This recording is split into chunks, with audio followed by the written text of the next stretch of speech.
चौधरी भूपेंद्र सिंह हुड्डा यहाँ 2019 में आए थे। जो गढ़ की आप बात कर रहे हैं और जो वो गढ़ की बात कर रहे हैं, मेरे बड़े भाई हैं, आदरणीय हैं। हमने जिस तरह से 1,64,000 वोटों से वो या शिकस्त खा करके गए थे, ऐसा उनका गढ़ होता था संजय जी। चोखा जमानत बचा के चले गए हमारी बूथ मैनेजमेंट जब तक नहीं थी। मैं चैलेंज करता हूँ हुड्डा साहब को कि बचो, कलोई को बचा लो ना। मैं कलोई भी आऊंगा और वहीं पे धूल चटाऊं। बड़े भाई होश में आओ, पुत्र मुंह से बाहर निकलो। अपने बेटे की आंगली पकड़ के कांग्रेस का सत्यानाश जो आपने किया है, जनता देख रही है ये नंगा नाच। आपने कितने लोगों को, कितने घरानों को, कल दैया साहब ने जो कहा, जो राई से 2 बार के विधायक हैं, बड़े दिल दुखाने वाली बात आपने उनके साथ की है। कपूर नरवाल के साथ की है, प्रदीप सांगवान के साथ की है। आपने इतने घाव दिए हैं धोखे से अपने पास बुला करके। जैसे कृष्ण हुड्डा ने आपके लिए सीट छोड़ी, आपने जीते हुड्डा को बर्बाद कर दिया है। यह अब साहब आपको से देगा। आप हमें भी नहीं बख्श रहे, हम आपसे दूरी बना करके अपनी राजनीति कर रहे हैं। किस तरह की ओछी हरकतों पर आप आए हैं, आप जरा सोच के देखें कि पुत्र मोह में इतना अंधा नहीं हुआ करते। पुत्र हमारे भी हैं, सबके घरों में पुत्र हैं। तेरा पुत्र बहुत शरीफ है, मैं भी मानता हूं, परंतु मेरे भाई ये बाकी हरियाणा के पुत्र भी खराब नहीं हैं। आपको ध्यान देना चाहिए। पुत्र मोह को त्याग करके पश्चाताप कर और हमारे स्वाभिमान को बढ़ा, क्योंकि आप बड़े बुद्धिजीवी हैं, समझदार हैं। आपने 10 साल प्रदेश के अंदर प्रॉपर्टी डीलिंग की सरकार चलाई है। जिस तरह का माल इकट्ठा किया है, इस माल के बारे में भी आम जनता जान चुकी है। गरीब किसानों की जमीन, मुझे लग रहा है कि कलोई हलके को मेरा भाई बचा ले, बड़ी गनीमत होगी।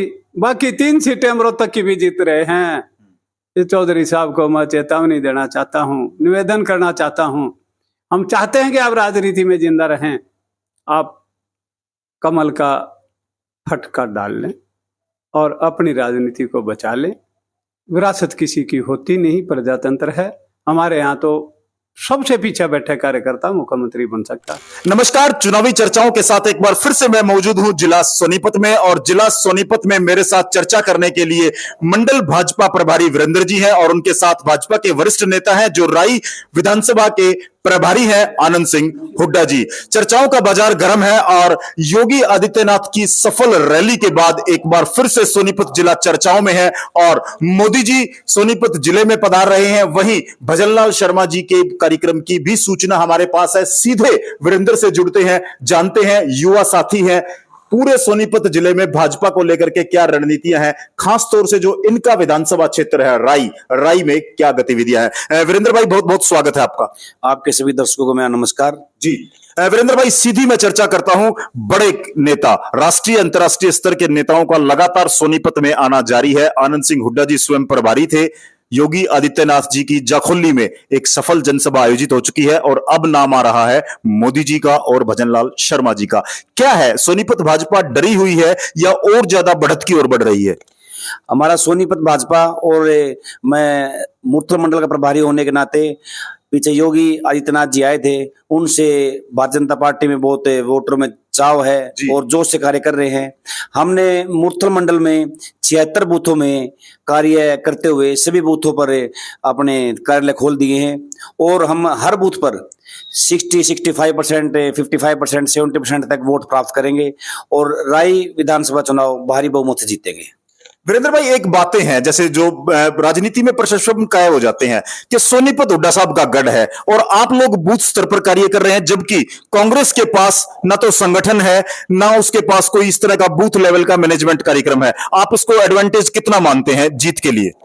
ये हमारी पार्टी के लिए एक प्लस पॉइंट है। हम एक पन्ने तक हमारा कार्यकर्ता कार्य कर रहा है और आप पन्ने से बूथ, जिला, मंडल सभी में हमारा एक एक कार्यकर्ता मजबूती से कार्य कर रहा है और हमारे लिए प्लस का पॉइंट है और इसी मेहनत के कारण हम अपना विधानसभा चुनाव जीतेंगे। तो इसका मतलब हुड्डा का गढ़ सोनीपत में टूटना निश्चित है? गढ़ तो टूटना निश्चित है। हुड्डा साहब, सीधा सवाल है मेरा आपसे।